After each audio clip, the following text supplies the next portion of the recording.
"Say hi to the sharks," my daughter-in-law whispered in my ear, her voice sweet enough to chill my blood just before that cold hand shoved hard between my shoulder blades. I stumbled, felt the sea wind slice my skin, then dropped straight into the black water of Narragansett Bay. In that split second, I caught the eyes of my only son frozen, not saving me, not speaking, just watching his mother sink. Salt water flooded my mouth, the bitterness mixing with a pain nothing could match.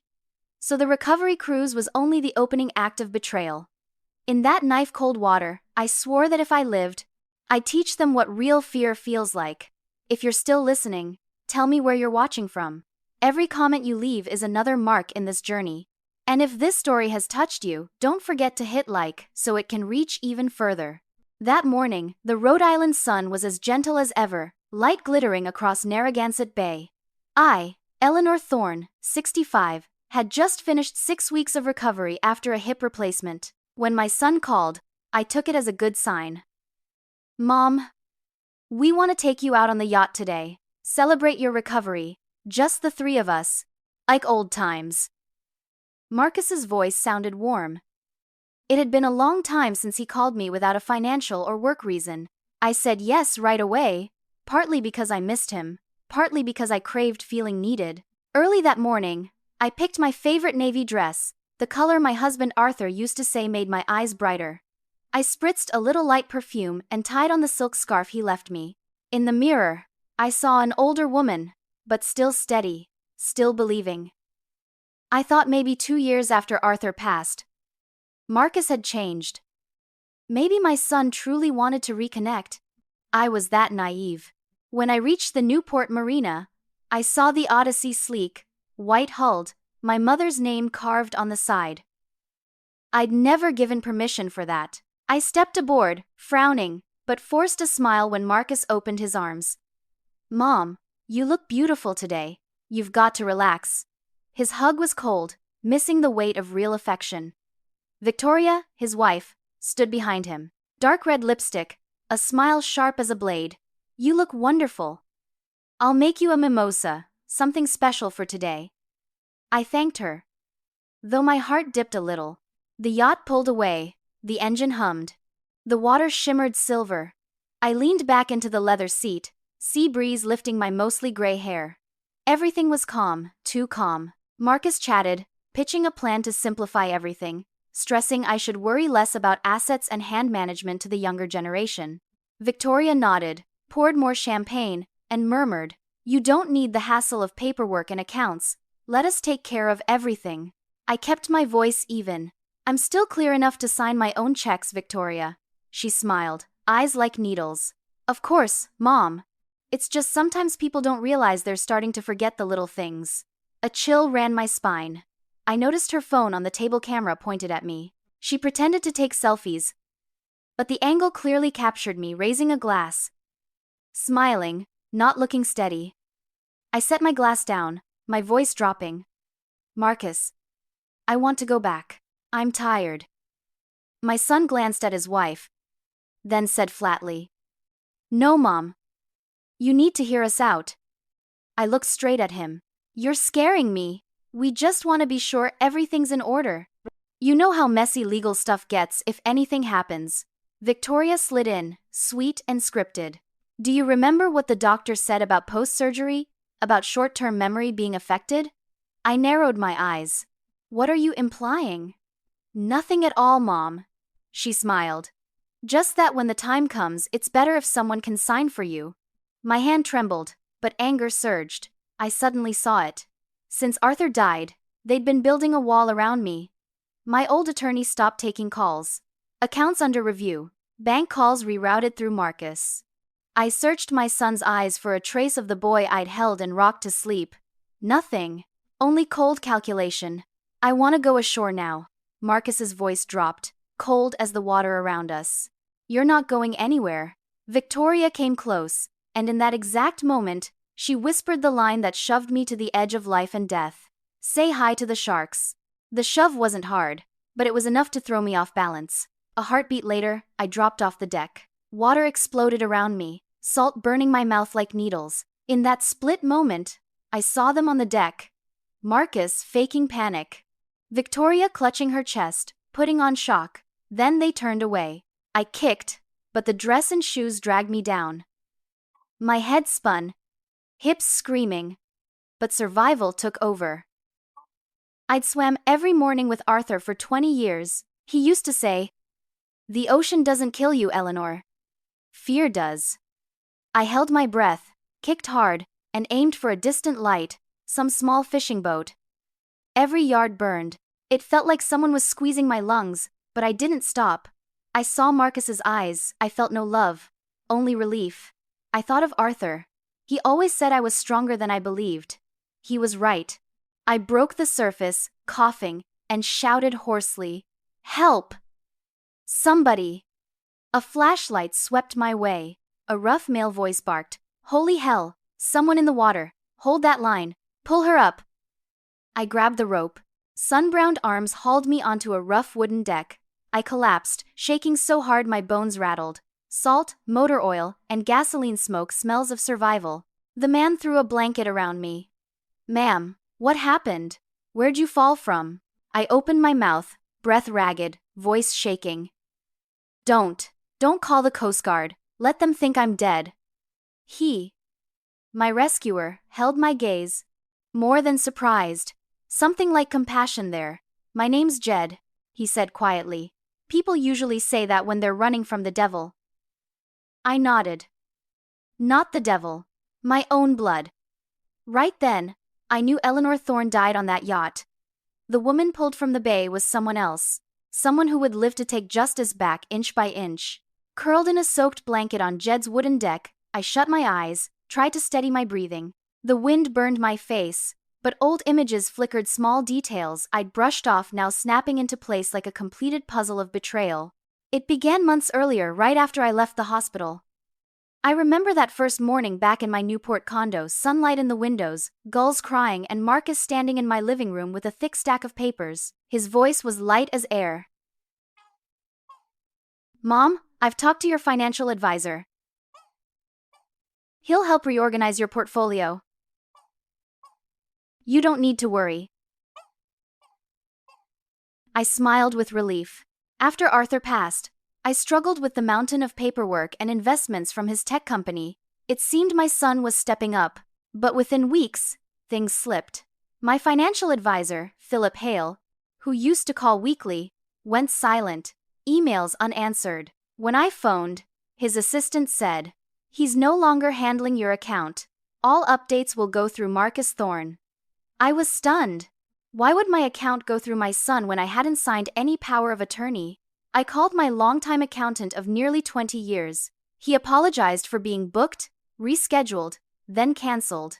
My personal attorney, Bethany Kent, once Arthur's close friend, started dodging me too. Calls went to voicemail. I left messages, sent emails, nothing.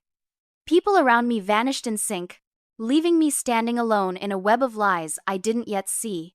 I told myself they were busy or it was all coincidence. Then Marcus started showing up more. He brought fruit, pill boxes, and a soft smile. "You need me to take care of you. After surgery, your memory is more forgetful, right?" he said with a hint of pity. I frowned. "I remember fine, Marcus. I'm just tired." "Sometimes I know, but don't push it. You should think about streamlining assets, trusts, the company. Simplify to manage easily." It sounded caring, but his eyes held something cold, calculating. "Arthur used to say if someone says they love you but won't meet your eyes, pay attention." I didn't listen then. Next came Victoria, my daughter-in-law. After my hip surgery, she stayed 2 weeks. At first, I was grateful. She cooked, cleaned, reminded me to take pills. Then oddities crept in. The painkiller bottle on the table had relabeled instructions, dosages crossed out and rewritten. When I asked, she smiled. "The doctor adjusted it a bit so you can sleep." I was suspicious, but when I called the clinic, the nurse said, "We didn't change the prescription." I asked Victoria. She stayed cool. "Maybe they forgot to update the system. Don't worry." One afternoon, she brought papers. "Mom, this is a temporary power of attorney just so we can pay bills for you when you're in the hospital. Purely procedural. Sign quickly for convenience. I lifted the pen, then froze. Arthur had taught me, no one needs your signature rights if they truly want to help. I set the pen down and smiled lightly. Thanks, but I can pay my own. Something dark flickered in Victoria's eyes. Then the sweet mask returned. Looking back, each small thing was a drop adding up to a wave.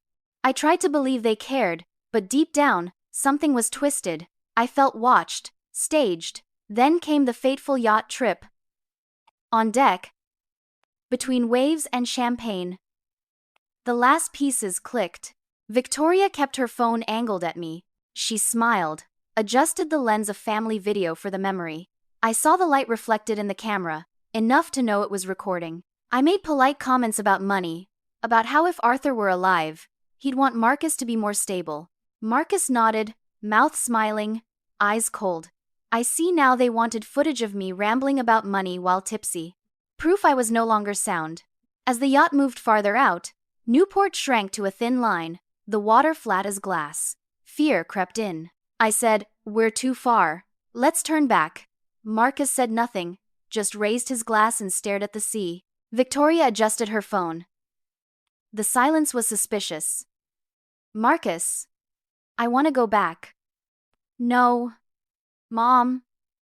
There's more to discuss." His voice went rough, every word pressed down. A vein stood out on his hand, holding the glass. "We just want to be sure you're prepared in case you aren't clear-minded anymore." "Not clear-minded?" I repeated, heart clamping tight. Victoria tilted her head, soft as cotton, empty inside. "The doctor said, you forget things, right? Early signs, Eleanor. We're just worried." I didn't answer. I looked down at the water, ripples like ribbons of glass. Then I knew they weren't going to wait. A boating accident was perfect. No witnesses, no evidence, no crime. A woman, fresh from surgery, on pain meds, showing confusion, slips overboard, too easy to believe. I took a deep breath, set my hand on the rail. I started to step back, but Victoria was already behind me, too close, too ready. Marcus gave me one last look. A tiny nod like signing a contract, then the shove, light, and enough to sever every illusion I had about a mother's bond. Now in the dim light of the fishing boat, I see every layer of deceit I'd refused to face. Every concern, every favor. Just steps toward the ending they scripted. They wanted me gone quietly, leaving them everything: wealth, reputation, power, and a ticket to the luxury life I built. I shook, not from cold, but fury. Nearly 40 years as a mother.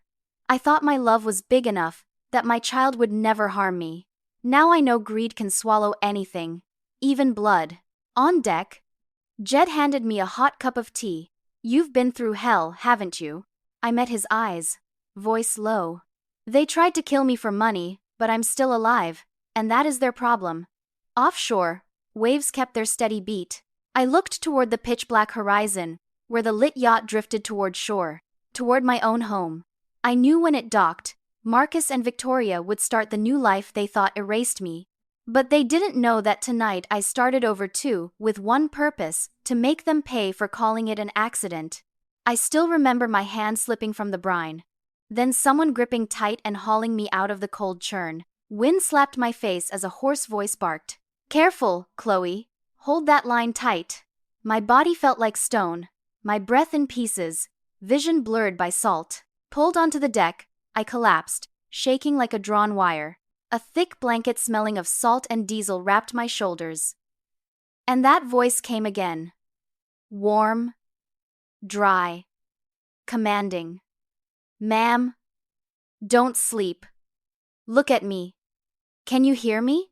I nodded weakly. Yellow light fell across the weathered face of a middle-aged man, gray stubble on his jaw.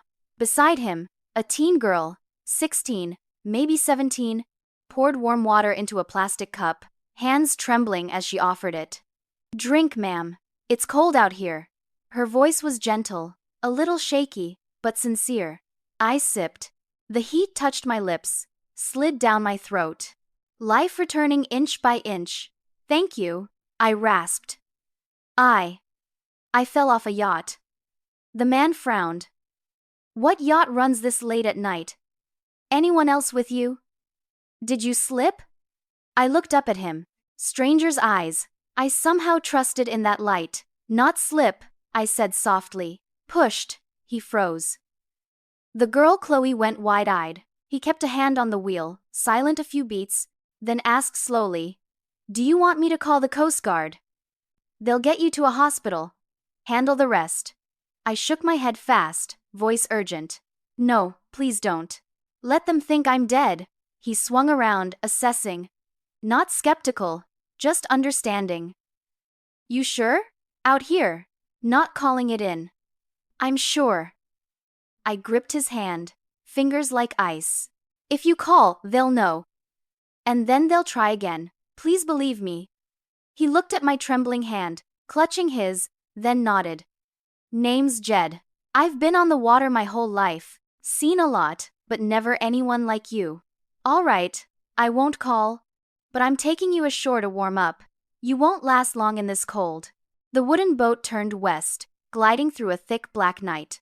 Wind whipped my wet hair, freezing me numb. But inside something lit a feeling I hadn't had in years.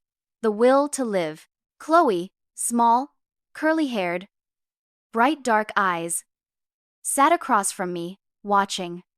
"Ma'am, who did this to you? Do you want us to call the police?" I shook my head. "If you call, they'll get here before the police. You don't understand. They have money, lawyers, everything." She hesitated. "Then what are you going to do?" I stared into the dark ahead. Survive, and wait for my moment. Jed nodded slightly, as if he'd known the answer. As the boat nosed into a narrow inlet, he pointed. "There's a side dock. No one comes by at night. I know a place you can stay a few days. The owner keeps quiet if you pay cash." Fog clung to the dock when we tied up. I shivered, each breath turning to mist. Jed lifted me out. Chloe carefully carried the blankets.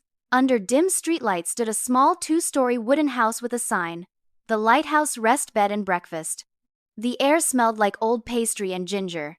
Jed knocked 3 short times. The door cracked open. A woman my age, brown skin, neat bun, bright kind eyes, stared.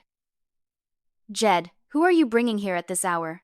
"Someone in trouble needs shelter. Pays cash." She looked me up and down, clothes still wet, then opened the door wide.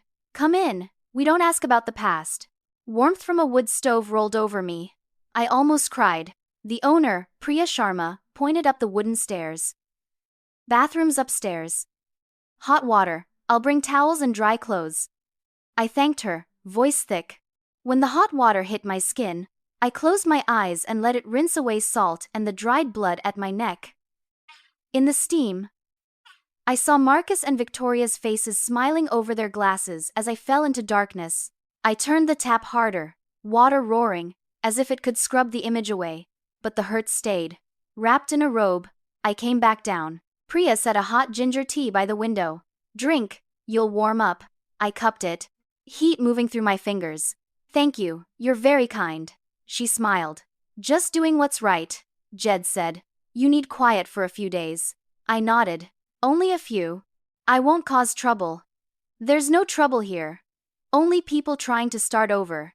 Alone at the table, I listened to wind slip through the door frame, then looked at an old laptop on the shelf screen faintly glowing. Priya said I could use it. I opened a browser, heart pounding as I typed my name. Eleanor Thorne. In seconds, headlines poured in. Tech Harris Eleanor Thorne missing after yacht accident. Police suspect careless accident. Victim reportedly showed signs of cognitive decline. The first photo stunned me at last year's birthday. Dazed in a burst of flashes, glass in hand. I remembered. I was tired, and hadn't known they planned a surprise. The caption below read, "Thorne is believed to be in early-stage Alzheimer's, raising family concerns about competency." I went numb. It felt like someone clenched my heart in a fist. They didn't just want my money, they wanted to erase my name, wipe me from the world as if I'd never existed. I pulled the blanket tight and stared through the glass at the far-off sea. Moonlight scattered over it. They thought I was dead, and the press helped finish their story. I laughed softly, almost a whisper. All right. Let them believe it. But I'm not dead. Priya looked at me from behind the kitchen counter, her eyes more understanding than curious. People usually come here to run from something, but sometimes they stay because they want to take everything back. Which one are you? I set the teacup down and answered, steadier than I'd ever sounded. Both. Outside, the waves still lapped gently at the shore. And I, the woman just pulled back from death, began to understand I wasn't just surviving, I'd been reborn, and the quiet of tonight was only the start of another storm. This time, one I would make myself. 3 days after the yacht accident, my name was everywhere. All with the same tone. Mournful, solemn, and dishonest. Tech Harris Eleanor Thorne passes away after a sudden accident. Family confirms she had been battling early-stage dementia. The press added, a private memorial will be held at Oak Ridge Cemetery. In lieu of flowers, the family requests donations to the World Eldercare Fund. I sat still in the small room, at the lighthouse rest, the newspaper shaking in my hands. Beneath that headline was a photo of Marcus and Victoria holding hands, heads bowed, looking like two souls shattered by grief. They nailed their roles. I had to admit it. They knew how to paint a tragedy that made the world believe they were devoted and loving. Priya came over and set a cup of coffee on the table. You're going, aren't you? I looked up and nodded slowly. I need to see it with my own eyes, otherwise I won't believe what I'm reading. That's dangerous, I know, but sometimes to survive, you have to look straight at the people burying you. That morning, the sky was a flat gray, and the clouds hung heavy. I wore a wide-brim hat and Priya's dark sweater, and I walked the dirt path to Oak Ridge Cemetery. Bare branches stirred in the wind. From a distance, I saw a few dozen people gathered around the open grave, all in black. In the center, Marcus gripped Victoria's hand. Head lowered, like a man who'd lost his entire world. The officiant read a long eulogy about a great woman taken too soon by illness and accident. I stood behind the trees, far enough to be safe. My heart beat slow, even, cold. It's a strange thing to watch your own burial while you're still breathing. I saw Victoria dab her eyes with a white silk handkerchief. Precise? Perfect? Not a real tear in sight. Marcus's shoulders trembled, but not from emotion. I recognized that tremor. The same one he had when he lied to his father as a boy. I pulled a small notebook from my pocket and marked down everyone present. Arthur's old friends, a few former employees, familiar neighbors, but 3 absences caught my eye. Philip Hale, my financial advisor, the man who managed nearly all my remaining shares. Bethany Kent, the original trust attorney who swore to Arthur she would protect me. Sylvie Davis, the bank controller who approved all asset transfers. All 3 vanished. No flowers, no condolences, too neat to be coincidence. The service ended quickly. People drifted away.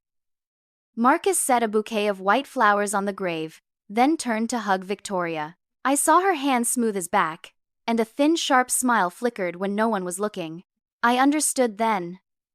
To them, this wasn't a funeral. It was a victory day. When the crowd had gone, I moved closer, my steps quiet as a shadow. The new stone bore my name. Eleanor E. Thorne, 1,962,025. Beloved mother, visionary, gone too soon. I read each word, then let out a small laugh. Beloved mother, sure. They picked that line to convince everyone the family bond was intact. The wind rose, tugging loose strands of hair across my forehead. I set a single white daisy on the wet soil, not for the deceased, but for myself, the one just born again. I walked away, leaving that carved stone like a screen for what I was going to do next. That afternoon, back at the inn, Priya was making tea. I told her everything, detail by detail. She listened, then asked quietly, "Do you think they did this alone?" "I don't know yet," I said. "But I feel someone's behind them. Someone who knows the law and cleared the path step by step," Priya nodded, then said slowly, "In this town, there's a name people mention when they want things done clean and fast. Serafina Vance, an attorney who specializes in asset transfers, trusts, and settling ownership. I saw that name in a murky dispute last year. You might want to check. I wrote it down immediately. The name landed like a puzzle piece snapping into place. Serafina Vance. I remembered the initials. I'd seen MT in the files at Marcus's office. Maybe that was her. That night, after Priya was asleep, I opened her old laptop and went back online under an alias. I started scanning anyone tied to my assets. The deeper I dug, the worse it looked. Trusts that once had my name were now temporarily transferred to an entity called Vance and Hale Advisory Group. Hale being the name of the financial advisor who vanished. It felt like someone squeezed my chest. Everything had been arranged carefully, cleverly, almost legally. I opened a new note and listed everyone with access to the trust systems: Marcus, Victoria, Serafina Vance, and Philip Hale. I drew arrows between them, marking connections by job, timeline, and benefit. A network began to form. At its center was S.V., the initials I'd seen on the project notes. I wondered if that stood for Serafina Vance. I closed the notebook and took a long breath. The fire in the stove flickered, casting orange light onto the old walls. In my head, things were clearer than ever. If I wanted justice back, I had to return to where it began, the old house I once thought was safest. Now, likely hiding the truths they believed I'd never come back to find. I stood, pulled the curtain shut, and looked at my reflection in the glass. That face looked different, not the frail woman shoved off a yacht, but someone quietly preparing to come back from the dead. And tonight I swore I would hunt down the people who wrote my obituary while I was still alive. That night the Newport sky was thick with sea salt gray blue. I put on the heavy coat Priya gave me and slipped my hand into the pocket where I kept a small key, darkened by years. The key to the house I once called home. Marcus had never asked for it back. Maybe he figured the dead don't need keys. I left the inn near midnight when the streets were dark. The road up Beacon Hill was so empty my footsteps echoed on the cold asphalt. The elegant houses on both sides glowed a warm gold, but my house, the Thorne home, where I lived 30 years with Arthur, sat in darkness, only a faint light from the porch camera.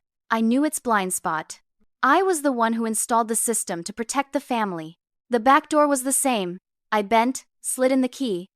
A quiet click, and in that moment, my heart pounded like I was stepping into the past. Inside was cold and too clean, not abandoned, but maintained. The hallway rug had no dust, the sofa was neatly covered, and the air carried the expensive spray Victoria loved. I clicked on the small flashlight Jed gave me. The beam slid across a polished steel fridge. I eased it open, packed with fresh food, pricey wine, imported cheese, and a tub of infant formula. My heart stopped. The house wasn't empty. Someone lived here often. I moved like a shadow, slipping through the living room. The old mahogany set was gone, replaced by Italian leather, and our wedding photo was off the wall, swapped with a beach shot of Marcus and Victoria. Every trace of me erased as if they were test driving a life without me. I stopped at Arthur's office door where he used to sit for hours at his typewriter reading company reports, drinking black coffee. It had always been locked, but now it was ajar. I pushed it open. The desk lamps were still on. The room had become a command center, walls plastered with notes, a whiteboard crammed with writing, and in the middle a thick file stamped in bold, Project Eleanor Phase 3, Accident. My head swam, but my hands were steady. I pulled out the disposable film camera Jed gave me. Point and shoot. And started photographing every page. Every timeline. In the yellow light, Victoria's shaky handwriting was clear. Observation. Patient confuses dates. Forgets meds. Record on video. Adds sedatives to night dosage. Prepare petition declaration of incapacity. SV approved. Those initials SV repeated under approved. At the bottom, a full signature. Serafina Vance, Esquire. Exactly as I suspected. I kept shooting. Each click was a soft countdown in the night. Next to the file, a huge whiteboard was split into 4 columns. Phase 1, Fake Medical Profile. Completed. Phase 2, Secure Asset Authority. Completed. Phase 3, Boating Accident. Completed. Estimated 5/7. Phase 4. Court declares incapacity and announces inheritance plan. In process. The last line was circled in red ink with Marcus's handwriting beside it. Must finish within 2 weeks before the audit committee steps in. I dropped into a chair, hands shaking. Page after page proved they'd planned this for a long time, not just to take everything, but to legally destroy me one step at a time. I flipped to the next stack. Memory decline observation report, patient E.T. Eleanor Thorne. Below were precise dates and notes. March 12th, mixed prescriptions, confused morning and night due to Victoria relabeling. March 25th, rambling about assets in front of medical staff. April 30th, forgot doctor's name, prolonged confusion. I drew a long breath. Every proof was one of those foggy, exhausted moments after surgery, and they had staged them. I took a few more shots, then closed the file. In the pile was a loose fax, wrinkled at the corner, from Serafina Vance to M. Thorne, V. Thorne. Subject: prepare court petition. After the hearing, submit the file with adjusted medical reports. Don't forget signatures. Phase 4 only succeeds if no one questions the death certificate. S. V. E signature glared at the bottom. I slipped it into my coat pocket. This felt like the crucial piece. And right then, white headlights flared at the gate. An engine rumbled. I killed the flashlight, heart in my throat. A familiar voice on the porch. Did you lock the door? I left my phone on the table. Victoria's voice, bright and clear. Yeah, hurry up. I'm dead tired. Marcus's voice, flat. I scanned the room. No way out the front. The only window was by the desk, facing the rose garden, the one I tended for 20 years. I held my breath, slid the latch, and slipped out just as Victoria's soft laugh floated through the living room. The garden soil was damp, the smell of roses mixed with iron in the cold night. I crouched low, moved along the fence, fingers gripping thorns. Every step was a drumbeat in my chest. I was less than 30 feet from the back door when a small, haunting sound cut through an infant's cry. I froze. My heart missed a beat. That sound was unmistakable, thin, broken from upstairs. I looked up and saw a small light spilling from my old master bedroom. A baby in this house. When that weak cry rose in the dark, my heart cracked. An innocent child and 2 people who used to call me Mom. What would you do in my place? Would you stop or turn back and face them? Share how you feel in the comments. I truly want to hear your perspective. I ducked lower, slid along the fence, listening. Marcus's footsteps thudded inside, then Victoria's whisper. I've got it. You go to sleep. She's up again. When will it settle? It's been 3 weeks and she still isn't on a schedule. 3 weeks. I did the math. 3 weeks since my accident. Cold flooded my veins. They weren't just taking assets. They were raising a child or hiding a darker secret. I backed away from the fence without looking. My hand locked around the camera in my pocket. That night, leaving the house that used to be mine, I knew I'd brushed the last mask off this scheme. And that cry, thin and relentless, followed me all the way back. I barely slept that night. The baby's cry kept echoing in my head, clinging to every heartbeat, reminding me that something worse than betrayal lived in that house. Marcus and Victoria had never said they had a child. No friends knew, no posts, no announcements. In their world, everything got shown off: new house, new car, pricey vacations. Yet, something as big as a baby was silent. That could only mean one thing. The child wasn't born normally. I got back to the inn near dawn, still shaking with cold and fear. Priya woke as I walked in, but only looked at me without asking. She set a hot tea on the table. I let me sit, then gently asked, "What did you see?" I stared into the steam. My voice tight. "A baby in that house. Newborn. About 3 weeks." Priya frowned. "Have they told anyone?" "I don't think so. They're hiding her. I don't know why yet, but I'm sure she's tied directly to their plan." I remembered the lines in those files. Prepare for legitimate heir. I hadn't understood then, but I did now. They needed a child with the Thorne name to shore up legal claims after my death. A perfect heir to a multi-billion-dollar estate. I told everything to Jed when he came to fix Priya's generator that morning. He listened, then said, You need someone who can dig without raising alarms. I know a guy, Dennis Shaw, private investigator. Used to work Boston PD. Quit because he couldn't stomach buried evidence. He's quiet, honest, and he owes me. That afternoon, Dennis showed up. 40 seconds, tall, the worn face of someone who'd seen too much filth. He shook my hand, eyes steady, neither nosy nor pitying. Jed says, you need to look into a baby and 2 people who tried to kill you. I nodded and handed him the photos I'd taken in the house. He flipped through them, his gaze locked on Project Eleanor. This isn't just asset theft. There's a whole legal pipeline behind it. I'll need a few days. 3 days later, he returned with a thick file and a heavy look. I found where they've been going for months, he said. A high-end fertility clinic in North Boston North Shore Family Wellness Institute. They don't advertise, only take clients by referral, but I could access their parking lot cameras. He opened his laptop and ran a stream of security images, clear shots of Marcus and Victoria, black coats, sunglasses, walking into the clinic at different times. One photo showed them carrying a thick envelope. Another had Victoria speaking with a woman in a lab coat at the back door. Cash, Dennis said. I checked internal accounting. There's a large payment, $220,000 labeled special consulting fee. No invoice. No source. I leaned back, dizzy. You think they hired a surrogate? Dennis nodded. I don't just think. I know. North Shore runs something called the Private Heritage Program. A hush-hush surrogacy service for the ultra-rich who want a baby without their names in medical records. I tracked down a list of former nurses. One of them, Hannah Wells, agreed to talk. We met Hannah at a small cafe near Salem Station. Early 30 seconds, hair tied back, eyes wary. Dennis opened gently, but straight. Do you remember a patient named Jones? Clara Jones, 18, from Vermont. Hannah stiffened, eyes wide, then whispered. Oh God, Clara, I remember. Sweet kid, skinny, always smiling. She was caring for a rich couple. Then she died.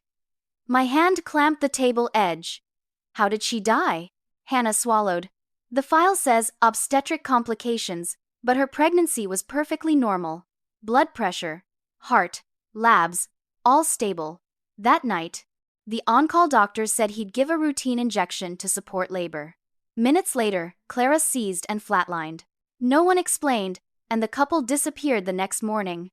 Was that couple Marcus and Victoria Thorne? Hannah looked at me, realizing I wasn't guessing. She shivered. I don't know their real names, but they signed with an M and V. The man said he wanted the birth certificate prepared ahead of time to list them as parents. We were never allowed to ask more. The air thickened. I heard my own heartbeat slow, heavy, painful as a hammer. How old was Clara? 18. She just left home in Vermont, said she wanted to earn money to go back to school. She believed she was helping an infertile family. After she died, the clinic director had everyone sign a new NDA. I quit a week later. I couldn't speak. A teenage girl, young enough to be my granddaughter, killed to hide a baby, and that baby was in the arms of the people who killed her mother. Dennis closed the file, his voice dropping. I can prove at least the cash transaction and the prepped fake birth certificate. But to charge them, you'll need more medical proof. Testimony, or recordings. I looked at him, heat rising behind my eyes. I'll get it. We left the cafe as a light rain began. Boston rain is cold, clinging, like a reminder that guilt leaves traces no matter how you try to wash them away. I pulled up my hood and almost whispered. They think they can use money to buy blood, buy lives, buy even my legacy. But there's one thing they can't buy. Dennis asked quietly. What's that? I answered, my eyes looking far away. The truth. And this time, the truth is what will drown them. Dennis found out that Marcus and Victoria always had a nanny working in shifts. The schedule changed weekly, but on Tuesdays between about 10 a.m. and 2 p.m., both of them usually left the house to sign legal papers at the Vance and Hale Law Office. That was the only gap I could exploit. 4 hours to get inside the house, meet the person caring for the baby, and plant the seeds of my counterattack. That morning, the sky was overcast, the wind from the bay cold and biting. I wore a gray wool coat with the hood pulled low, and carried the folder Dennis had prepared. photos of Project Eleanor, Clara Jones's file, and the fake birth certificate of the baby. When the clock struck 11 a.m., I rang the bell. The door opened to a blonde woman of about 30, her face gentle, but with the tired eyes of someone lacking sleep. She held the baby in her arms, her voice cautious. "I'm sorry, can I help you?" I took a deep breath. "I'm Eleanor Thorne, Marcus's mother, and the grandmother of the baby you're holding." Nora, the name on her badge, froze. Her face went pale. "That's impossible. You're dead." I read the papers. Saw the news. "They said you fell off the yacht and died, right?" I cut in, my voice calm. "But I'm alive, and I need to talk to you right now." She stood still a few seconds, then stepped aside for me to enter. The house was just as I remembered, except now it carried the soft breath of a child. The baby lay in her arms, wide brown eyes silently fixed on me. A look so pure it made my throat tighten. "What's his name?" I asked softly. "Arthur Jr. That's what they call him." "No. His real name is Rowan Arthur," I said, my voice trembling slightly. "Rowan to give him a new name. And Arthur, so he never forgets the birth mother who died for him." Nora clutched the baby tighter, her eyes filling with tears. I pulled from my bag a photo of Clara, the young girl with messy brown hair and a shy smile. "She's this child's mother. She was killed in the delivery room, and the couple you're working for are the ones responsible." Nora stared at the photo, then at me, her lips quivering. "Oh God. They said the baby was legally adopted. They told me the mother died of an illness. No. She died from an unnecessary injection. And I have proof." I opened the folder and spread Dennis's printed documents on the table. Photos of the Project Eleanor timeline, medication reports, and Serafina Vance's faxes. Nora's eyes widened. "They documented everything, even the plan to kill you." I gave a thin smile. "Yes. And now I need you to help me record the final part of this story." I laid a hand on her shoulder, speaking slowly. "You stay here. Keep caring for Rowan as usual, but record everything: what time they return, their behavior, their calls, the visitors. Use this phone to take photos and store them separately. Dennis will collect the data weekly. Don't let them suspect a thing." Nora stayed silent, tears sliding down her face. Then she nodded softly, holding the baby close. "I'll do it for him. He deserves to live the truth." I touched Rowan's cheek lightly and whispered, "You'll grow up with the truth, not their lies." That afternoon, Dennis installed the surveillance gear. A small recorder hidden in a frame in the living room, a long-life battery camera inside the bedroom humidifier, and a voice monitor under the old mattress. Everything linked to an encrypted drive only Dennis and I could access. As I left the house, I stood at the gate and looked back, seeing Nora holding Rowan at the window. Light fell across her face, a mix of fear and resolve. I knew I had found a priceless ally, not a detective, not a lawyer, but another mother ready to protect an innocent life. That night, I sat at the desk in my room at the inn, writing by hand a letter to Serafina Vance. My handwriting steady, deliberate. "Dear Miss Vance, the woman you thought dead is still alive, and she has read every report of Project Eleanor. I suggest you review the file of patient Clara Jones before the court receives another copy from me. I am not seeking justice for myself, but for that girl and for the child named Rowan Arthur. See you on the side of the light." I folded the letter, slid it into a white envelope, sealed it with wax. Dennis would place it on Serafina Vance's desk Monday morning when she least expected it.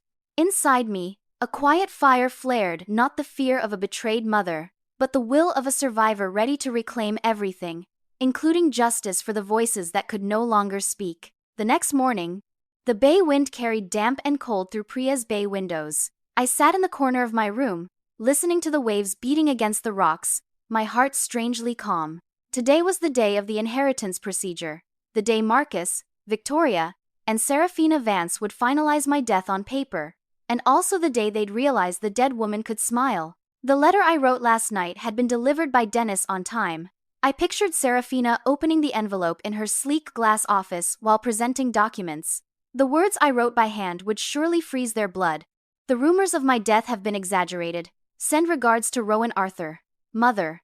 Less than 2 hours later, Dennis's phone buzzed. He sent me a remote clip.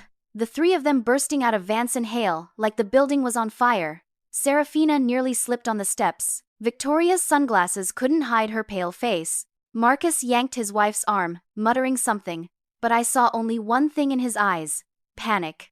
"They're heading home," Dennis said on the phone. "Get ready, Eleanor. This is your moment." I checked the time. Close to 2 p.m. I put on the deep blue dress Arthur had given me on our 20th anniversary, brushing my fingers over the armrest of the mahogany chair in the living room. That chair once held him reading the paper every evening while I sat beside him, listening to the steady turn of pages.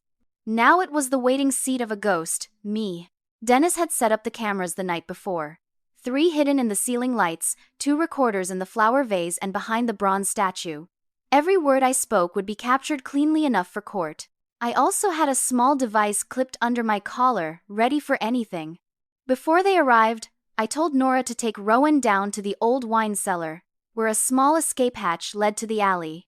That cellar once held my precious Bordeaux. Now it was a shelter for the baby Victoria wanted erased from medical records. "I won't let them hurt him," Nora promised, her voice like steel. About 30 minutes later, car tires screeched outside. I heard rushed footsteps, an electronic lock click, then the door flew open. Victoria entered first, coat still on, eyes wide as if she'd seen a ghost, and in her mind, she had. Marcus followed, pale. Serafina came last, clutching her briefcase, calm in a way that was clearly fake. I sat upright, turned my chair toward the door, light falling across half my face. I didn't speak, just smiled. The silence stretched so long you could hear the clock tick. "Oh my God!" Victoria gasped first, stepping back. "Impossible. You're dead." I read the papers, saw the news. I tilted my head, my voice soft as air. "Death sometimes is just a way to see who truly wants you gone." Marcus's mouth opened. No words. Serafina, the only one still composed, spoke hoarsely and slow. "What do you want, Mrs. Thorne? If this is some cruel joke." "No, Serafina," I cut her off. "This is reality, and the cruel thing are the plans you wrote." I pointed at her briefcase. "Inside is the Project Eleanor file, isn't it? I've read it all. The faxes about declaring incapacity, the fake birth certificate of Rowan Arthur, or should I mention the death of Clara Jones?" For the first time, Serafina wavered, her face drained, her hand gripping the strap. Marcus turned to her, panicked. "What faxes? Mom, what are you talking about?" "Oh, you don't know?" I locked eyes with him. "Remember the night on the yacht? Who pushed me, Marcus? Your wife, or did you agree to it yourself?" The room grew heavy. Victoria trembled, lips moving. Marcus looked down, avoiding my eyes. I looked at Serafina, trying to regain composure, but sweat dotted her temple. "I know you're smart," I said slowly, like pouring acid. "But you picked the wrong side. Accelerate inheritance. That's your phrase, isn't it? Or should I play the recording you sent Victoria about the staged accident?" Serafina swallowed. "You can't have that." "I have everything." "Serafina." I leaned forward, eyes locked on hers. "Recorders, cameras, medication reports, witnesses, and now your confession." A soft click flashed from the hidden clock camera, capturing Serafina shielding her face. She realized too late. "You're crazy," Victoria screamed, lunging. Marcus held her back, shaking. "Stop, she really has the evidence." Serafina backed toward the door, her voice rapid. I didn't kill anyone. I just followed instructions, files, procedures, everything legal." "Marcus, Victoria, tell her I only brokered. I cut her off, only took money to erase a life and legalize an orphan. Yes, Serafina. Just administrative work." I stood, walking slowly closer, not raising my voice, but every word sharp as a blade. "You know, it's funny. I used to think the scariest death was drowning. But now I see real death is when people still breathe but have no conscience." No one answered, only the faint cry from downstairs. Rowan calling his mother's ghost into the storm of silence. Serafina flinched, stepping back. Dennis, watching through the cameras, chose that moment to activate the hidden speaker. His voice came low and distorted through the walls. Newport police are on their way. Stay where you are. Serafina's face went white. Victoria's hands dropped. Marcus collapsed into a chair, burying his face in his palms. I turned, walked slowly back to my old chair, sat down as if I'd just finished a regular meeting. Before the police arrived, I spoke softly, just enough for the recorder to catch every word. You called me a ghost, but I'm the ghost who smiles, and I just watched the living bury themselves. The door slammed open with a hard crack that rattled the window frames. Victoria screamed, clutching her chest like she'd seen a real spirit. Marcus froze in the doorway, his pale face still holding the shaking keys before they clattered to the floor. I stood in the living room, the same space they'd arranged to remember me after my fake funeral. Afternoon light streamed through the frame, shining on me and the baby in my arms.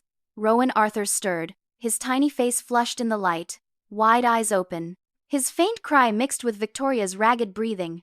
"What are you doing with my child?" Victoria shouted, her voice laced with fear and rage. I shrugged slightly, holding the baby tighter. "Your child?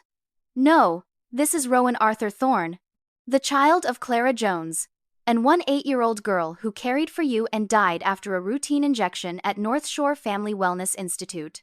The room went silent. Marcus opened his mouth, shook his head. "No, that's not true. You can't know that." I looked straight at him, my voice slow, each word heavy as stone. "I know everything. The $220,000 in cash. The video of you and your wife entering the clinic. Serafina Vance's faxes. And this."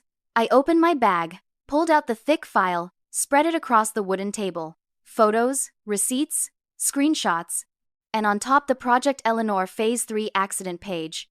Victoria's eyes went wide, swallowing hard. This is attorney-client material you stole." "No." I cut her off. "I photographed it in this very house, in Arthur's office. The house you're living in, thanks to forged transfers, and I have the right to take back everything, including my name." I set the recorder on the table, pressed record, the red light blinking. Under Rhode Island law, one-party consent is enough, and I'm that party. Victoria backed up, her voice low and hard. "What do you want? Money? Or just to see us on our knees?" I laughed softly, cold. "No, Victoria. I want justice. I want everyone to know you tried to kill me and killed this baby's mother." Marcus raised his hands to his face, murmuring, "Victoria, stop talking." "But she didn't." Panic turned to aggression. "You have nothing. These papers are fake. These photos could be staged. If you think you can undo this with some amateur tricks." Then I pulled out Clara Jones's notebook. Dennis had gotten it from Nurse Hannah. I opened to the last page, the handwriting still shaky. "Tomorrow they'll give me the shot. The doctor says it will be easier. I just want to live to see the baby once." I looked up. She never got that chance, but I did, and I'm holding him now. Victoria went silent, her face strained. Marcus trembled in the chair, staring at the baby like facing his own guilt. I looked at them both, my voice low. "Serafina may have been caught first, but you two can't hide forever. I'm giving you 24 hours. In that time, hand over all devices, sign statements about working with Vance, and send me copies of the financial records. Do it, and I won't pursue attempted murder charges. I only demand the truth in court. If not..." I bent and kissed Rowan's forehead, then looked Victoria in the eye. "I'll let the FBI, family court, and national press have it all. Not just Clara's death, but the money laundering in your charity fund." The words sliced the silence. Victoria's mouth opened, but no sound came. Marcus's shoulders slumped, his head dropped. For the first time, he didn't look like an enemy.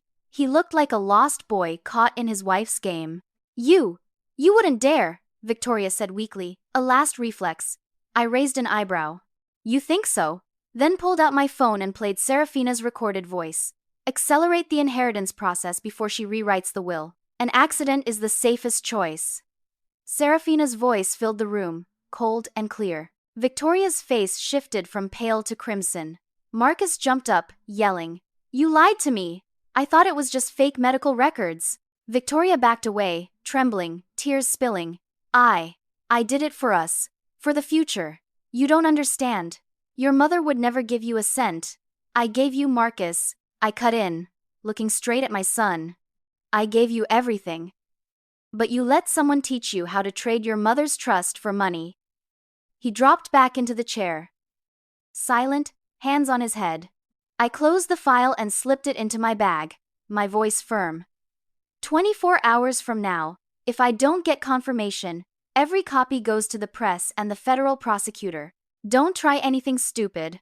The cameras in this house are still live. I stood, walked to the door.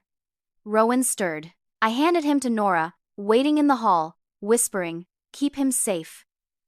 His mother died for the truth. We can't let her die in vain." I left in silence.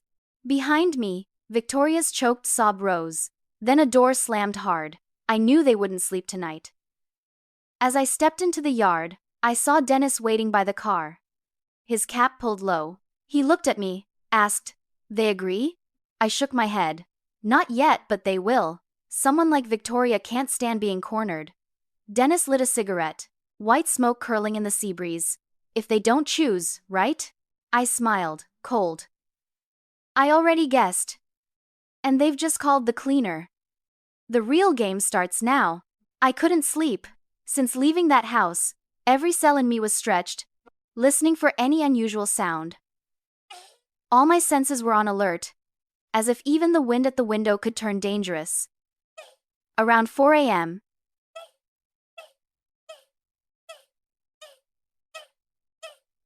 Dennis, his voice, low, urgent, clipped. "They're hiring a cleaner from New York, a man named Kellen Stone. I've heard of him, handles post-event problems for the financial elite. Never leaves a trace." I sat up, heart pounding. How soon will he arrive? Before tonight. They paid through a shell company in Manhattan. I traced the account. But he's the kind who can't be tracked. "Eleanor, you have to get out now." I got out of bed, woke Priya and Jed, who'd been sleeping on the chair near the window. He didn't ask, just listened to a few words, then stood and put on his coat, his weathered face suddenly tight. "Let's go," he said. "I've got a safer place, a small island off Rhode Island. Old fishing buddy. This season it's empty. Only gulls go there." I held Rowan Arthur, wrapping the blanket around him. He slept soundly, breathing like a strand of silk. We left the inn while it was still dark, the fog so thick the headlights only reached a few yards. Jed piloted his old wooden boat, the engine grumbling in the night. I curled up, holding the baby close, listening to the waves hit the hull. About 2 hours later, we reached a small island only a few acres wide, covered in wild grass and white stones. In the middle stood a 2-story wooden house with a tilted chimney and dry climbing vines. Jed called it Morgan's Rock, a place he and his friend had used to ride out storms years ago. No network, no cameras, no neighbors. He said, "If they want to find you, they'll have to search the whole ocean." Philip Hale is dead. Dead? Shot twice in the chest at a hotel in Providence. No security cameras working at the time. Local police think it was a robbery, but nothing was taken. A chill ran down my spine. Someone wanted him silenced. Exactly. And I think they're scrubbing the whole chain of contacts. I checked the Vance and Hale accounts. $500,000 was withdrawn overnight. No trail, no wire. It just vanished. You know what that means? I nodded, even though he couldn't see. It meant a high-level cleanup. It meant someone above Serafina Vance was calling the shots. Priya, sitting beside me, listened. Her eyes lit up when Dennis sent over a hotel surveillance still. In the photo behind Kellen Stone, a woman in a hooded cap walked by, only half her face visible. Priya squinted, her voice low. "Wait, this woman, I've seen her before." "Where?" I asked. "At St. Mary's Hospital, about 6 months ago. She came to the front desk asking for a list of elderly patients with no family visitors. I remember because she left a fake business card said Charity for Elder Care." The room seemed to thicken. Dennis was quiet for a few seconds, then said softly, "That matches the report I'm looking at. A string of elderly patients who passed peacefully after getting legal counseling about their assets. Most share the same file pattern. Witness signatures by Serafina Vance. Medical sign-offs from the same clinic, North Shore Family Wellness, and financial advising from Hale Holdings. 3 links. Medical, legal, financial. I leaned back, heart pounding. A network, right? And they weren't just targeting you. I found 20 other cases over the past 10 years across New England. Each one an accident, falls downstairs, carbon monoxide, drug reaction, slips in a bathtub. All happening weeks after the victim transferred assets or was declared incapacitated, and all tied to people connected to Vance. Dennis sent over an image. A long data sheet with names, dates, causes of death, and the same note, family pre-advised by Vance and Hale legal team. I read line by line, my fingers shaking at their ages. 67, 72, 80, 76. All wealthy, older, alone people like me. And I almost became number 21, I whispered. Priya squeezed my hand, speaking gently. But you survived, and now you're the only one who can speak for them. Dennis sighed on the other end. I'll forward all this to federal agents. But Eleanor, you have to understand, once I do, they'll know you're alive. They won't sit still.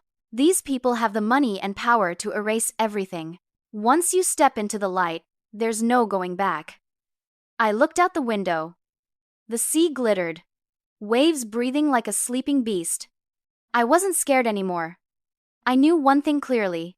If I stayed quiet, the baby in my arms would end up on that list too. I understand, I said quietly. If I don't speak, Rowan could suffocate in a furnace incident like the others. No, Dennis, I died once. I won't die again in silence. Jed stepped over and laid a hand on my shoulder. I'll handle security. Priya will watch the baby. You, Eleanor, you say everything. Don't let them keep going. I nodded, tears rising but not falling. Outside, the wind kicked up and tossed the curtains. I felt like Arthur was standing out there in the gusts, nodding at me. He used to teach me that strength doesn't come from shouting, but from knowing exactly when to speak.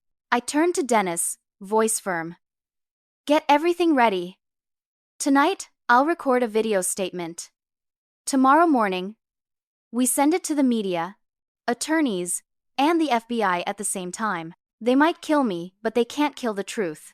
Dennis was silent for a beat, then said, I knew you'd say that, and I'm already set. Eleanor, this time, we're not just exposing Marcus and Victoria, we're dragging the whole network into the light. I held Rowan and kissed his forehead. The sunset washed warm over his tiny skin, strangely peaceful. In that moment, I wasn't a victim anymore. I was carrying living evidence for dozens of forgotten souls. The sky bled thin red as the sun sank into the water. I whispered a promise to myself. Tomorrow their darkness ends. And it starts with me, the woman they thought was dead. I never thought I'd have to use myself as bait, but standing before the inn's mirror, looking at an old face in dim light, I knew there was only one way to end it. Walk into the wolf's den myself. Dennis pushed back hard. You don't have to do this. We already have enough evidence. I shook my head. We have pieces, Dennis, not the picture. Only when Serafina Vance says it herself and gets recorded will it be undeniable. I need her to confess in her own words.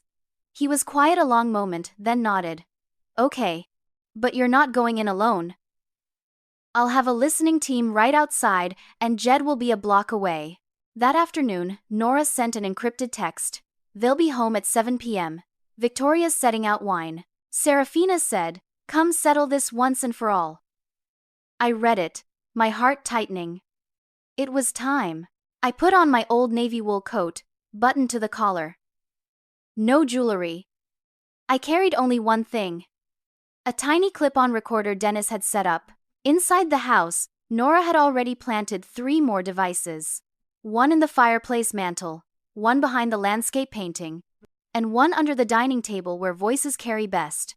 At 10 to 7, I walked up to the gate of the house that used to be mine. Warm yellow light spilled through the glass, the smell of wine and oak drifting out. In a gray van a block away, Dennis and 2 agents sat silent, headsets on, signal locked. I rang. The door opened. Marcus appeared, looking tired and older than 40. His eyes met mine for a second, then slid away. "Mom," he said, voice cracked. I answered softly, "Let's talk about Rowan, about ending this." The living room looked the same, but everything in it was a battlefield. Victoria sat on the sofa with a glass of wine, a half smile. "I knew you'd come. Old people like you can't stand seeing your money in someone else's hands." I didn't reply. I sat, set my bag on the table, eyes sweeping the room, every corner, recording, and at exactly 7 p.m., Serafina Vance walked in. Neat, polished, a faint, expensive perfume filling the room. She smiled like this was a contract signing. "Mrs. Eleanor Thorne," her voice smooth as silk. "I'm glad you finally chose to sit down. I believe we all want to end this peacefully." I leaned back, my tone low and even. "Peaceful for whom, Serafina? For the people you service, or for the ones living off their corpses?" Her brow lifted slightly, but she didn't deny a thing. "We provide a peaceful end for those with no one left. You must understand, Eleanor. The system is complicated. Many people want to go gently." I looked straight at her and pressed the words. "How many?" She hesitated, then spoke slowly. "Even like reading a report. 39 files resolved. All legal, with medical and legal sign-offs. None were prosecuted." Outside, Dennis held his breath. Every word Serafina spoke was being captured as clean as a hammer strike. I kept my voice steady.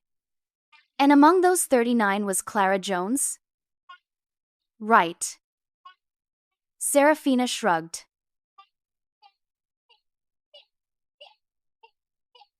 "If that's the name you want to use."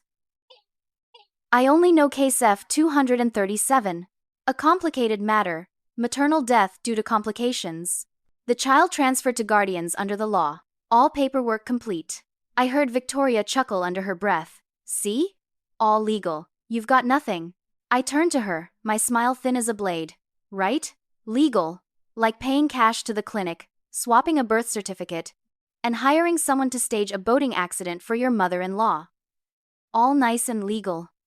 Marcus gripped the chair arms, lips tight.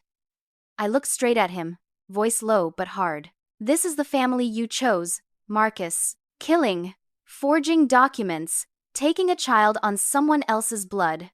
He opened his mouth to speak, but didn't get the chance. Serafina set her briefcase on the table, her voice sharper. "Moralize all you want, Eleanor. You can't prove it. You don't have video, witnesses, or original records. I have everything legal. If you want to be left alone, sign this waiver of claims in exchange for preserving guardianship of the child. You'll be safe. You just need to disappear." I looked at the papers. Outside, I was calm. Inside, my heart pounded like a drum. Now was the time to make her say more. I asked quietly, "If I sign, you guarantee there won't be another accident, right?" Serafina smiled, cold. "Guaranteed. No more accidents. No more furnace carbon monoxide. No more slips in the bathroom. You just stay quiet." Dennis nearly shouted in a whisper over the comms. "She just said it. We've got it, Eleanor. Let her keep talking." I took a deep breath and asked, "The people before me, they got the same treatment, didn't they?" Serafina tilted her head, voice flat. "They all passed peacefully. Some chose sleeping pills. Others were helped with gas. We call it a humane ending. Don't pretend to be shocked, Mrs. Thorne. This world runs because of people like us. People who know when to drop the curtain." I was silent. 1 second. 2. Then from the door came 3 hard knocks, dry and sharp like a judge's gavel. "Newport Police, open up." Victoria jumped up, screaming. Marcus froze. Useless. Serafina whipped around. But it was too late. Dennis and 2 federal agents rushed in, reading the warrant. "Serafina Vance, you're under arrest for serial murder, financial fraud, and legal manipulation." The room exploded. Victoria screamed. Marcus collapsed into a chair, and I sat still, staring straight at Serafina. They cuffed her. Her eyes were full of hate, but the confidence was gone. I answered softly, eyes never leaving hers. "No, Serafina, you set yourself up. I just turned on the light so everyone could see." Outside, sirens wailed, blue and red washing the windows. I bent to pick up the file she'd tried to hand me, then tore it in half and let the pieces drift to the floor, the dry rip sounding like the close of a long chapter. As for me, the woman once shoved into the sea, I could finally see the shore. The next morning, Newport felt like it had woken from a long storm. On the streets, people buzzed about the stunning arrest. High-profile attorney Serafina Vance, accused of serial murder, financial fraud, and legal manipulation. Her face was on the morning news, vacant eyes, tangled hair, a once proud expression stripped down to failure. I sat in a small room at the police station, first light slipping through the window onto the wood table. Dennis stood beside me, hand resting lightly on my shoulder. "Everything you did, it was worth it," he said quietly. "We have the full confession, including her line about the resolved files. The FBI has the case. The whole network is coming into the light." I just nodded. Every feeling in me was wrung dry, leaving a quiet emptiness. Maybe this is how it feels to come back from the dead. Not joy, not gloating, just relief. To still be breathing. Marcus and Victoria were held as co-conspirators and for fraud in the inheritance filings. Passing the interrogation room, I saw my son hunched over, hands shaking on the table. He looked up, eyes red. "Mom, I'm sorry." I stopped, looked at him a long moment. "Sorry won't erase it, Marcus. But if you tell the truth, maybe there's a part of you still worth saving." He nodded and turned away, shoulders trembling. For the first time in years, I felt no anger, only pity for a son who let greed and fear lead him. 3 days later, I left Newport and went back to the little island where Priya and Jed were caring for Rowan. The baby was smiling now, big brown eyes catching the morning light. I picked him up. The smell of formula and sea salt softened me. "You're proof that light can grow back out of darkness," I whispered. Priya smiled, hand on my shoulder. "You did what no one else dared, spoke for the silenced." I smiled, looking out to the water where the sun was climbing. "I'm just a survivor, and I owe a debt to those who died for the truth." In the weeks that followed, media across New England ran a series called The Vance Files. More than 20 peaceful passings were reopened. Families came to me, hugged me, thanked me for not staying quiet. A special court was set up to review incapacity rulings. My name was removed from the deceased list. I, Eleanor Thorne, was officially brought back in the eyes of the law. On the day I testified, I wore a black coat and pinned on Arthur's silver brooch. I looked around at the faces of families waiting for justice. People like me who'd lost someone and been told they had no right to know. I spoke evenly, firmly. Those who claim peace at the end turned the trust of the elderly into a marketplace. I'm not afraid of dying anymore. I already died once. What I fear is silence. And today I'm not silent.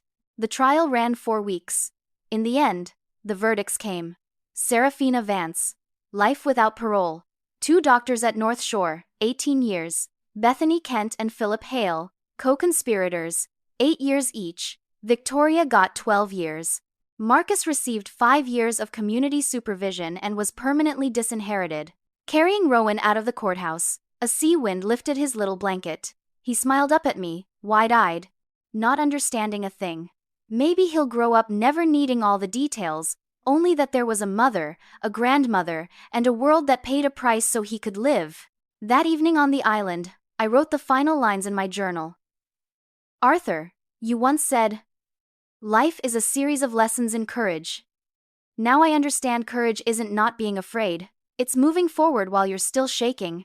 Rowan will grow up in love, not in schemes. And I at last get to live as myself, free, light, and true." I closed the notebook and looked out at the sea. The night was calm. Moonlight silvered the water, shimmering like a warm farewell to all the forgotten souls. Rowan let out a small cry. I pulled him close, patted gently, and whispered, "Sleep, little one. The world is quiet now."